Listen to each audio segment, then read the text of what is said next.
পাতালি কোমোৰা আপোনালোকে দেখিছেনে কেতিয়াবা আৰু এইটোৱে হ'ল পাতালি কোমোৰা ইয়াক দৰবত লাগে এজোপাৰ নাম হ'ল জষ্ঠি মধু আমি তামোলৰ লগত বা পাণৰ লগত আমি এজোপা মিহলাই পেলাই খাওঁ এয়া চাওক ট্ৰেভেলাৰ্ছ টিভিৰ পৰা ওলোৱা পানী চাওক বা এটা ৰঙা আলফুলীয়া ফুল নামটোৱে কিবা মানে আকৰ্ষণীয় দি ইয়াৰ কাঠ দুটা যদি মানে ঘঁহি থাকে তেতিয়াহ'লে ইয়াৰ পৰা জুই উৎপন্ন হয় এইটো চাওক ওচৰৰ পৰা দেখাই দিয়ে এবাৰ পাতটো চাওক একদম চিৰিলি চিৰিলি সৰু সৰু পাত আৰু নামটো হ'ল আজোৱাইন গছ আজোৱাইন এইজোপাৰ নাম হ'ল জাপানী বেৰী চাওক পাতটো চাওক এইটো বৰ্তমান মই লখিমপুৰ জিলাৰ নাৰায়ণপুৰৰ এইডোখৰ মাধৱপুৰ বুলি কয় মাধৱপুৰ নাৰায়ণপুৰৰ পৰা প্ৰায় 2.5 কিলোমিটাৰমান আহিলে এই জেগাডোখৰ পোৱা যায় আৰু মই আছোঁ বৰ্তমান 15 নং ৰাষ্ট্ৰীয় ঘাইপথ এইটো লগতে লাগি আছে এইফালে চাওক আৰু এই ঘাইপথটোৰ কাষতে আছে এখন উদ্যান আৰু মই উদ্যানখনত কিছুমান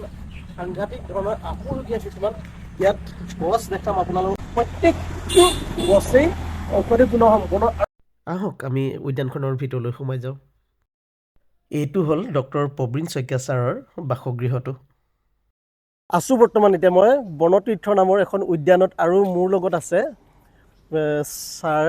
ছাৰৰ পৰিচয়টো এনেকুৱা ধৰণৰ হ'ব ছাৰক যথেষ্টখিনি মানে অলংকাৰে অলংকৃত কৰি পেলাই ছাৰক পৰিচয়টো দিব লাগিব প্ৰথমে ছাৰ লখিমপুৰ জিলাৰ বিহপুৰীয়া মহাবিদ্যালয়ৰ প্ৰবক্তা আছিলে আৰু বৰ্তমান এতিয়া অৱসৰ গ্ৰহণ কৰিছে আৰু লগতে ক'ব লাগিব তেখেত এজন অনাতাঁৰ শিল্পী সাহিত্যিক সমাজসেৱক আৰু গৱেষক নহয়নে ছাৰ হয় গৱেষক আৰু গতিকে মই পোনে পোনে ছাৰৰ লগত মই কথা পাতিবলৈ বিচাৰিম আৰু ছাৰৰ এই ইমান সুন্দৰ এটা উদ্যানখনৰ বিষয়ে মই অকণমান ছাৰৰ পৰা জানিবলৈ চেষ্টা কৰিম গতিকে আহক ছাৰ নমস্কাৰ নমস্কাৰ হয় শ্ৰোতা দৰ্শকলৈও নমস্কাৰ জনাইছোঁ ছাৰ মই প্ৰথমে আপোনাৰ পৰা মই এইটো কথা জানিব বিচাৰিম যে এই উদ্যানখন যে বনাবলৈ মানে মনৰ ভাৱটো কেনেকৈ আহিছিলে প্ৰথমে আচলতে ক'বলৈ গ'লে মোৰ কিবা আত্মিকভাৱে উদ্ভিদৰ প্ৰতি এটা আকৰ্ষণ আছিলে সৰুৰে পৰা হয় জন্মৰ পৰা বুলি ক'ব পাৰা জন্ম মই এটা উদ্ভিদ প্ৰেমী মই তাৰমানে তেতিয়া সৰুকালতে মই এখন এনেকুৱা পৰিৱেশত মোৰ জন্ম হৈছিল বহুত ফুল গছ আছিলে সন্মুখৰ ফালে পিছফালে এখন বহুত ডাঙৰ বাৰী বিভিন্ন গছ গছনি গতিকে মোৰ সেই সেউজীয়াৰ মাজত মই সৰুতে ডাঙৰ দীঘল হৈছোঁ আৰু অন্তৰত যিটো মোৰ উদ্ভিদৰ প্ৰেম আছিল সেউজীয়াৰ প্ৰতি প্ৰেম আছিল সেইটো জাগ্ৰত হ'বলৈ বহুত সুবিধা হৈছিলে সেইকাৰণে আৰু লগতে মোৰ আইতা আছিলে দেউতাৰ মাক তেখেতে মোক গছ গছনিৰ নামবোৰ সৰুকালতে শিকাই দিছিলে এইজোপা আমুক সেইজোপা তামুক এনেকুৱা ফুল গছৰ বিভিন্ন প্ৰকাৰৰ নামবিলাকো শিকাই দিছিলে তাৰ ফলত মোৰ অন্তৰত সেইটো থাকি গৈছিলে তাৰ ভাবিলোঁ ভৱিষ্যতে লাহে লাহে মই জীৱনকালতে দেখিলোঁ বহুত গছ গছনি নাইকিয়া হৈ গ'ল হেৰাই গ'ল খচকঠীয়া তাৰপিছত ভাবিলোঁ মই এটা মনতে এটা অংগীকাৰ কৰিলোঁ যে মই কিবা এটা কৰিম গছ গছনি সংৰক্ষণৰ কাৰণে তাৰপিছতে গৈ গৈ যেতিয়ালৈকে মোৰ হাত নিজে কৰিব পৰা এটা অৱস্থা হ'লগৈ কলেজত মানে চাকৰি কৰাৰ পিছত এটা অৱস্থা হ'ল যে মই নিজে কিবা এটা কৰিব পাৰিম তেতিয়া মই পইচা গোটাই লৈ এইখিনি মাটি কিনিলোঁ হাইৱে কাষতে মাটিটো কিনিলোঁ অৱশ্যে মোৰ মামাৰ পৰা কিনিছোঁ মামাৰ মাটি মেইন ৰাস্তাৰ পৰা ইয়ালৈকে 5 বিঘা মাটি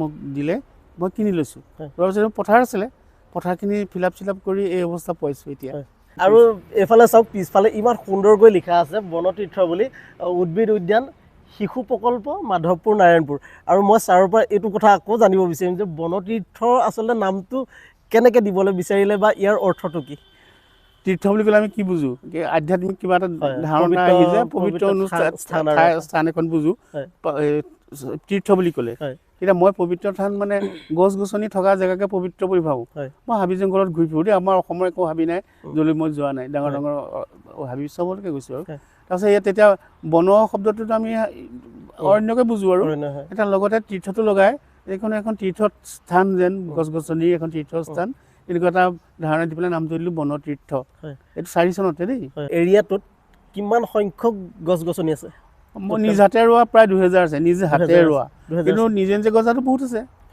উল্লেখনীয় বুলি ক'বলৈ গ'লে ইয়াৰ গছ গছনি ইয়াত আছে মেজাংকৰি যিবোৰ মানে পাবলৈ নাই আজিকালি আৰু তাৰপৰা তেজমুই দাঁতগোহা হেৰি মাধুৰী মালতী আপোনালোকে তেজমুই শুনিছেনে বাৰু কোনোবাই যদি শুনিছে এটা কমেণ্ট কৰি পেলাই জনাবচোন তেজমুই আছে দুবিধ আছে কিন্তু এবিধ মতা তেজমুই এবিধ মাইকী তেজমুই দুবিধ আছে ইয়াতে আছে মতা আৰু মাইকী হয় সেইখিনি আমি আপোনালোকক দেখাম আৰু কি আছে ছাৰ মিঠা আমৰা আছে ফলৰ ভিতৰত, হয় নগা টেঙা আছে, হয় কৰ্জা টেঙা এইবিলাক আছে আৰু মানে হয়। ফল মূলৰ ভিতৰত হয়। মধুৰিআম আমলখি শিলিখা এইবোৰ আছে সেইবোৰ আৰু আছে, সেইবোৰ হয়। আছে আৰু হয় চবেই জানে আৰু হয়। এইবিলাক চেৱা গছ আছে, চেৱা গছ আছে চেৱা হয় তাৰপিছতে বিভিন্ন প্ৰকাৰ আছে আৰু ঔষধি গছ বহুত আছে বেলেগ বেলেগ ঔষধি গছ হয় হয় হয় যেনে যেনে পাৰ্বতী শাক আছে, হয়। তাৰপিছতে ব্ৰাহ্মী শাক, তাৰপিছতে এইবিলাক পটকৈ মনলৈ অহা নাই কিন্তু থাকোঁতে বহুত আছে যথেষ্ট সংখ্যক আছে আছে আছে পাৰ্বতী শাক বুলি ক'লে হয়। পাৰ্বতী শাকটো অকণমান বুজাই দিবচোন পাৰ্বতী শাকটো কেনেকুৱা পাৰ্বতী ধৰণৰ মানে? শাকটো এতিয়া মই আনি দিবলৈ ক'লেও নোৱাৰিব, মই হয় নিজে যাব লাগিব। হয় পাৰ্বতী শাকটো কোমল কোমল পাতৰ হয় ঔষধি গছ ঔষধি আৰু গছ এনে মানুহে এনেও হেৰিত খায়, তৰকাৰী চৰকাৰী অলপ দি তেনেকে খায় তেনেকে আঞ্জা বনাই খাব পাৰে খাব পাৰে আছে ইয়াতে হয় সেইটো বহুত ঔষধি হয় শৰীৰৰ কাৰণে হয়। বিশেষকৈ মই পেটৰ প্ৰথমবাৰৰ বাবে শুনিছোঁ পাৰ্বতী শাক আৰু আপোনালোককো দেখাম যদি আপোনালোকৰ ঘৰতো আছে তেন্তে ফটোসহ এটা কমেণ্ট কৰি জনাব আপোনালোকে। অৰ্কিডৰ ক্ষেত্ৰত এতিয়া কওক। অৰ্কিড প্ৰায় মোৰ প্ৰজাতি হিচাপে 100টামান আছে প্ৰজাতি হিচাপে, হয় কিন্তু তাৰ সংখ্যা বহুত আছে। ধৰা এবিধ আছে ধৰা হাইতা ফুল মানে হেৰি হাইতা মানে অৰ্কিডে এবিধ হয় তেনেকুৱা সচ কিজানি মোৰ কিমান আছে তাৰ একেবিধৰে 100-200মান আছে হাইঠাৰি মানে হাইঠাৰি এই গছবিলাক কোনো বাকী নাই চব গছত মই মানে হাইঠা মানে কি চৰাইটোৰ চৰাইটোৰ আকৃতি নেকি? যেনেকৈ আমাৰ কপৌ ফুল কওঁ, কপৌ ফুলটো কপৌ ফুলৰ আকৃতিহে, কপৌজনী কপৌ চৰাইৰ আকৃতি হয় যেনেকৈ তেনেকৈ এই হাইঠা চৰাইৰ আকৃতি সংগ্ৰহালয় এটা আছে আৰু লগতে পুথি সংগ্ৰহ এটাও আছে। আমি সকলোখিনি দেখাম ভিডিঅ'টোৰ জৰিয়তে আৰু যিমান পাৰে ভিডিঅ'টো আপোনালোকে লাইক কৰিব, কমেণ্ট কৰিব, শ্বেয়াৰ এটা কৰিবলৈ একেবাৰে নাপাহৰিব। গতিকে চাই যথেষ্ট কষ্ট কৰি এই উদ্যানখন প্ৰস্তুত কৰিছে, ইমানখিনি হৈ উঠিছে আচলতে।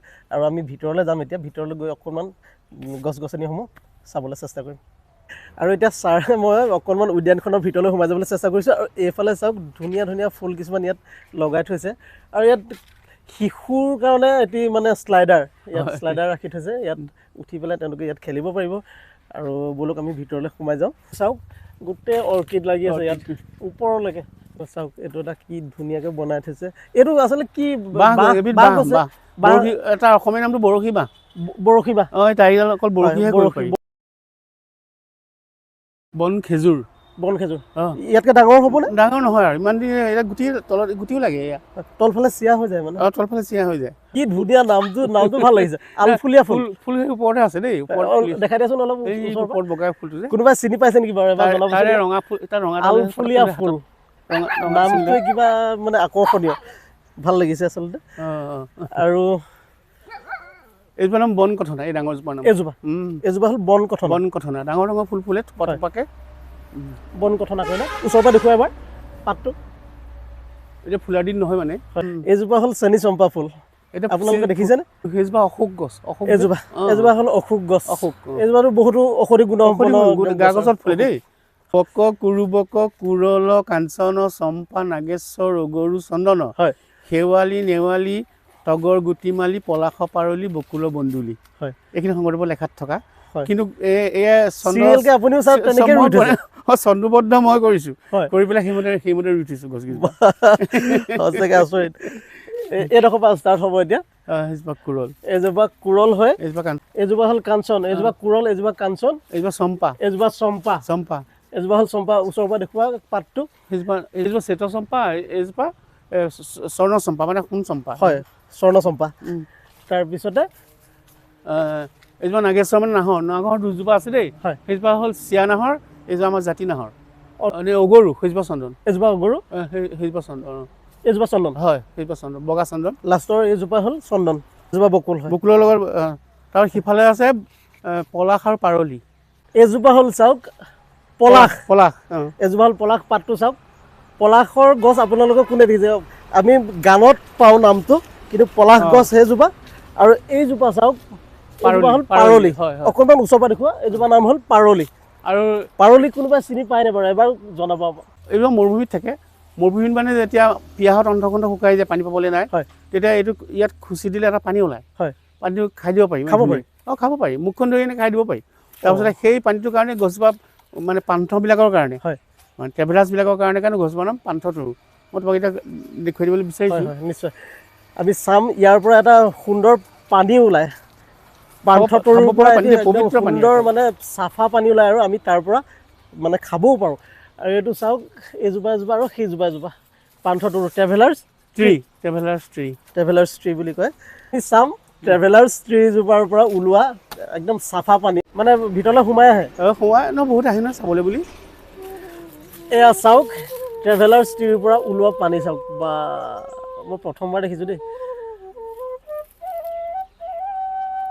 আপোনালোকে কেতিয়াবা এই গছজোপাৰ পৰা ওলোৱা পানী এনেকৈ খাই পাইছেনে?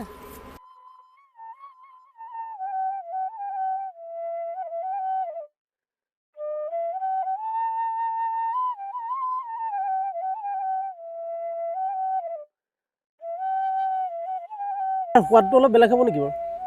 সোৱাদ বেলেগ নহয়, পানীয়ে মানে পৰিষ্কাৰ পানী খাবলৈ যেনেকুৱা তেনেকুৱাই। বা চাওক কিমানখিনি পানী ওলাইছে চাওক। ট্ৰেভেলাৰ্ছ ট্ৰী অসমীয়াত পান্থতৰু দেই নামটো। পান্থতৰু হয়, অসমীয়াত ইয়াৰ নাম হ'ল পান্থতৰু। কিছুমানে ৰামকল বুলিও কয়। হয়, ৰামকল বুলিও কয়। ইয়াৰ পৰা কলৰ নিচিনা আচলতে লাগিব ছাৰ। পাতকেইটাহে কলৰ নিচিনা, বাকীবোৰ কলৰ নিচিনা নহয়। এয়া চাওক ইমানখিনি পানী ওলাই, অকণমানহে ফুটাইছিলে আৰু পানী ওলাই গ'ল ইমান। চাওক পান্থতৰু বুলি কয় এই গছজোপাৰ নাম, মনত ৰাখিব। আৰু আপোনালোকৰ ঘৰত হয়তো থাকিবও পাৰে কিছু কিছু লোকৰ ঘৰত। আৰু এনেকৈ উলিয়াই পানী এবাৰ খাই চাব। অকণমান মই এই পানীটো টেষ্ট কৰি চাম এতিয়া।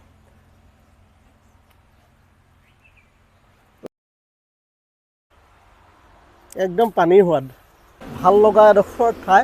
আপোনালোকে যদি লখিমপুৰৰে হয় বা আন ঠাইৰো হয় আহিব আৰু এবাৰ ভিজিট দিবহি। আহি ইয়াত নাৰায়ণপুৰ চেণ্টাৰৰ পৰা টাউনৰ পৰা প্ৰায় 2.5 কিলোমিটাৰমান আহিলে এই ঠাইডোখৰ পাবহি। গছ মানে মহুৱা গছ, মহুৱা গছ। ইয়াৰ ফুলবিলাক বৰ সুন্দৰ গোন্ধায়। আৰু অৰুণাচল প্ৰদেশত এবিধ যে মদ তৈয়াৰ কৰে সুগন্ধি, ইয়াৰ ফুল দি পেলাই তাৰ গন্ধটো তাত গোন্ধটো তাৰ পৰা হয়। আৰু ইয়াৰ পৰা নিচাও তৈয়াৰ হয় ফুলপাহত। আৰু এইজোপা হ'ল গছ কেতেকী, হয়তো আপোনালোকৰ ঘৰত থাকিবও পাৰে, নামটো মনত ৰাখিব। এইজোপা গছ কেতেকী। এইবিলাক ফুল যে পৰি আছে এইবিলাক, এইটো চাওক এইটো হ'ল ৰুদ্ৰপলাশ। এইটো ৰুদ্ৰপলাশ বুলি কয়। আৰু গছজোপা হ'ল এইজোপা। ৰুদ্ৰপলাশৰ যিবিলাক ফুলৰ পৰা ৰঙো প্ৰস্তুত কৰা হয় ইয়াৰ পৰা। গ্ৰাউণ্ড অৰ্কিড হয় এজোপা, এতিয়া নুফুলে কিন্তু ছিজন আছে তাৰ। অসমীয়াত মাটিকপৌ বুলি কয়। মাটিকপৌ। এইফালেদি আমি এতিয়া সোমাই যাম চাওক, এইটো সুন্দৰকৈ গেট এখন বনাইছে। এইফালে অৰ্কিডটো হ'ল কলচী উদ্ভিদ, বাৰিষা তাৰ একদম এইবিলাক আপুৰুগীয়া উদ্ভিদ। চাওক কলচী উদ্ভিদ। এজোপা হ'ল তাল গছ এইফালে, আৰু এইফালে হ'ল এজোপা টকৌ। এজোপা হ'ল চন্দন গছ, বগা চন্দন। পুষ্পাৰ চন্দন নহয়, আছে পুষ্পা চন্দন ৰঙা জোপা আছে, ৰঙা চন্দন আছে। কিন্তু এইজোপা হ'ল বগা চন্দন। আৰু এইফালে এজোপা অগৰু। নামটো খাচী। খাচী। তাৰপিছত তাৰ যেতিয়া এইবোৰ বাকলি এৰুৱাই পেলাই মানুহে সাঁচি পাত তৈয়াৰ কৰিছিল নহয় ইয়াৰ পৰা। তাৰপিছত ইয়াত আকৌ এবিধ ফাংগাছ লাগে। ফাংগাছ লগাৰ পিছত তাত এটা সুগন্ধি উৎপত্তি হয়, তেতিয়া তাৰ নাম অগৰু হয়। এজোপা গছৰে নাম দুটা হৈ যায়। সেইজোপা বহুতে মৰু গোলাপ বুলি কয়। মৰু গোলাপ। এইটোতো আচৰিত চোন। এইবোৰ বাৰিষা ফুলিব, কিন্তু সেইটা গুটি, এইটো গুটিহে। তাৰ গুটি কিন্তু নগজে, কিন্তু চৰাই খায়। বস্তু টেঙা, দেখিবলৈ কিবা প্লাষ্টিক টাইপৰ লাগিছে বস্তুটো। ছাৰ এইটো বাসগৃহটো। আৰু এইফালে এইজোপাহেঁত কি গছ আছে? এইজোপা এটা ইম্পৰ্টেণ্ট গছ, মানুহ হৈছে সমিধ গছ। সমিধ। এইটো মানে হেৰি যুগত, আৰ্য যুগত, যেতিয়া যজ্ঞৰ যুগ আছে, যিখন অকল যজ্ঞ কৰি কাম কৰিছিলে আৰ্যসকলে, তেতিয়া এইজোপা ডাল এটা হ'লেও পাত এটা হ'লেও তাত দিব লাগিব। ইয়াক খৰি হিচাপে ব্যৱহাৰ কৰে যজ্ঞ টাইমত। আৰু ইয়াৰ দুডাল খৰি এনেকৈ ঘঁহি পেলাই যদি জোৰত ঘঁহিব পাৰে, তেওঁ জুই ওলাই যায়। সেই জুইটোহে অগ্নি জ্বলায়। হয় নেকি? মই থৈ দিছোঁ এই কাঠ দুডাল। এইজোপা চাওক, এইজোপাটো আচৰিত ধৰণৰ গছ। অগ্নিবৃক্ষ বুলিও কয় ইয়াক। হয়। যদি ইয়াৰ কাঠ দুটা যদি মানে ঘঁহি থাকে, তেতিয়াহ'লে ইয়াৰ পৰা জুই উৎপন্ন হয়। ছাৰ এইবোৰ ক'ৰ পৰা আনিছে? মই কথাবোৰ ক'ৰবাত শুনি পেলাই গম পাই লওঁ, লৈ বিচাৰি ফুৰোঁ, ক'ৰবাত পাই যাওঁ। তেতিয়া মই কৌশল কৰি হ'লেও পুলি এটা হ'লেও দিবলৈ মন নকৰা মানুহকো বুজাই বহাই লৈ আনো। অৱশ্যে পিছত মই এটা কিবা বেলেগ এজোপা গছ দি দিওঁ, বদলি দি দিওঁ। পইচাটো নল'ব, গতিকে গছ দি পেলাই মই বিনিময় প্ৰথাত বহুত গছ আনিছোঁ। সেইজোপা দক্ষিণ ভাৰতৰ গছ। এইজোপা তাৰ গা গছত গুটি লাগে।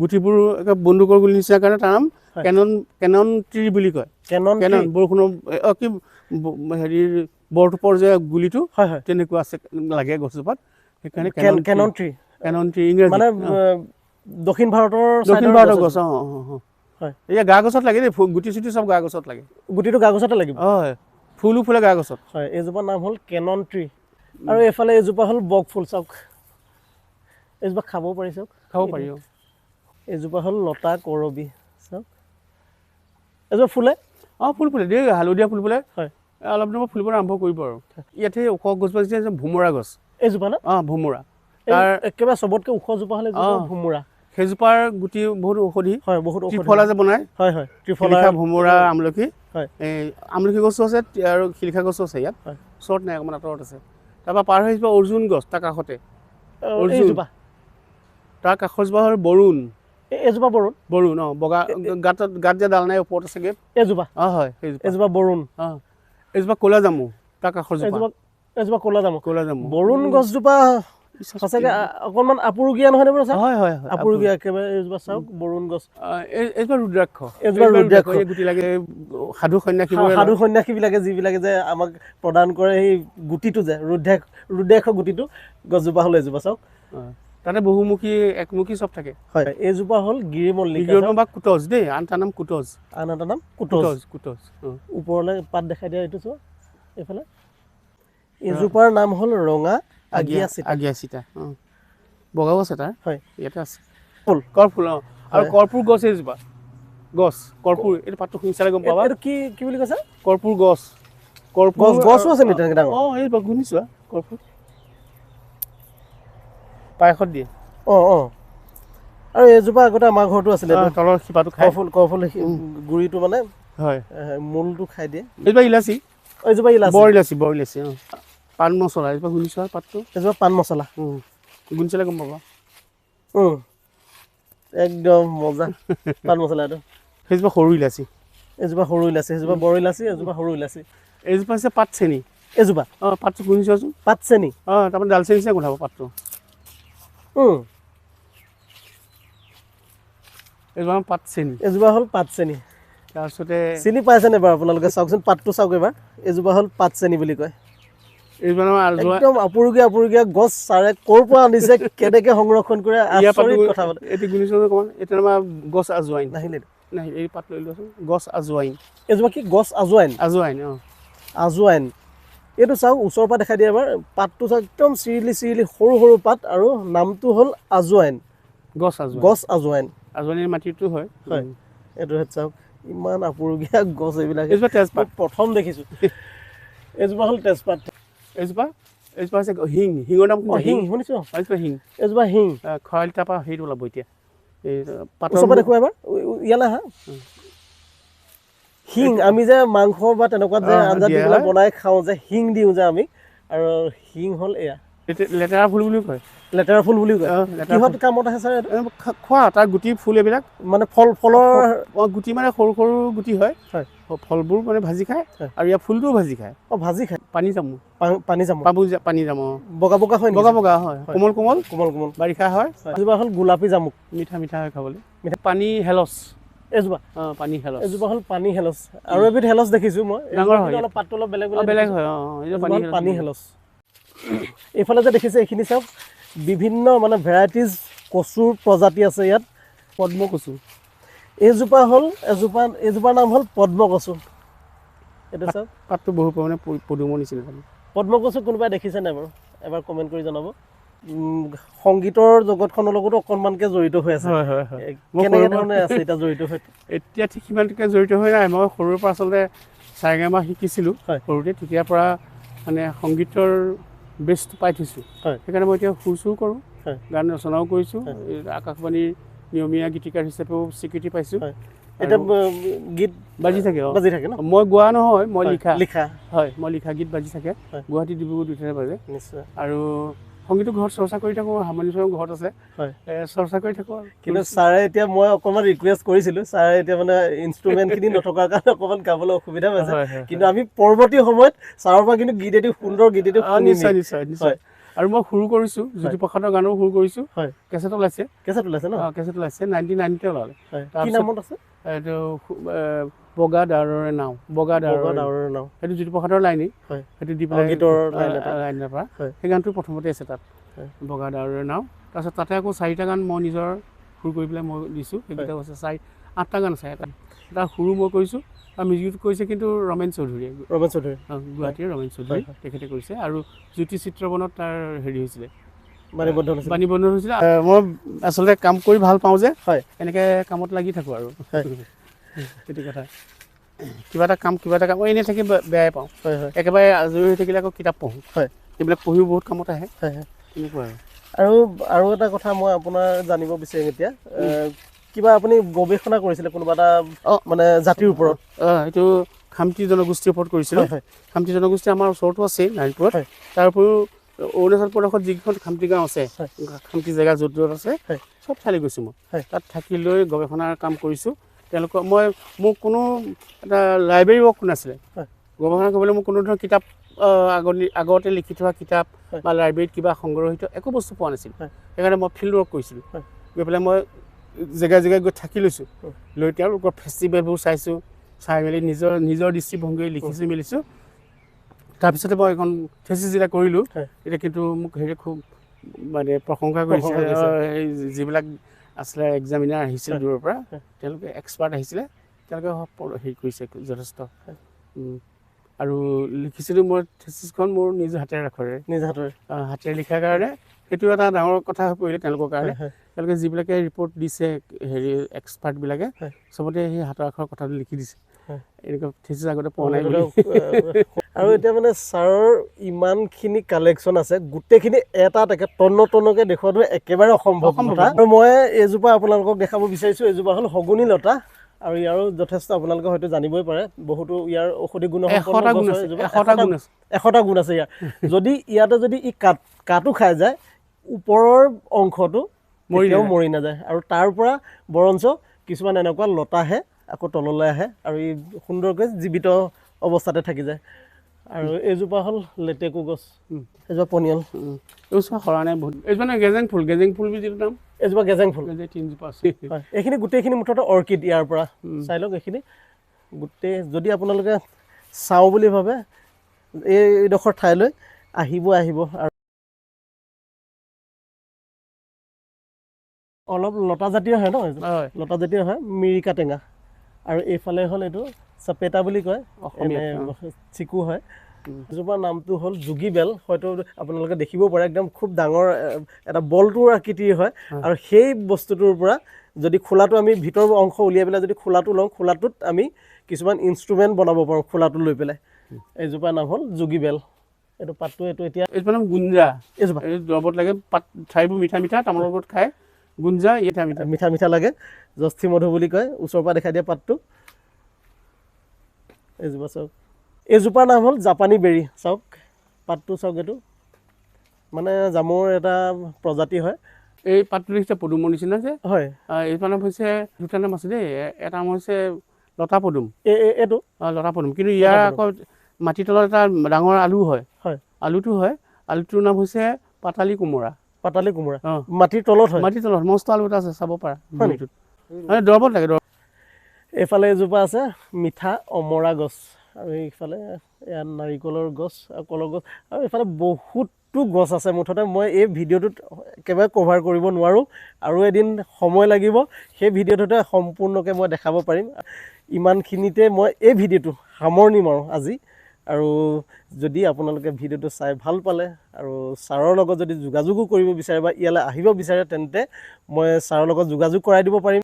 আপোনালোকে যদি এনেকুৱা ধৰণৰ আপুৰুগীয়া গছ গছনিসমূহ সংৰক্ষণ কৰিব বিচাৰে বা উদ্যান জাতীয় তেনেকুৱা যদি বনাব বিচাৰে, তেন্তে ছাৰৰ লগত আহি ডিছকাছ কৰি তেওঁৰ পৰা পুলি সংগ্ৰহ কৰি ধুনীয়া এখন বাগান, এনেকুৱা ধৰণৰ উদ্যান তৈয়াৰ কৰিব পাৰিব।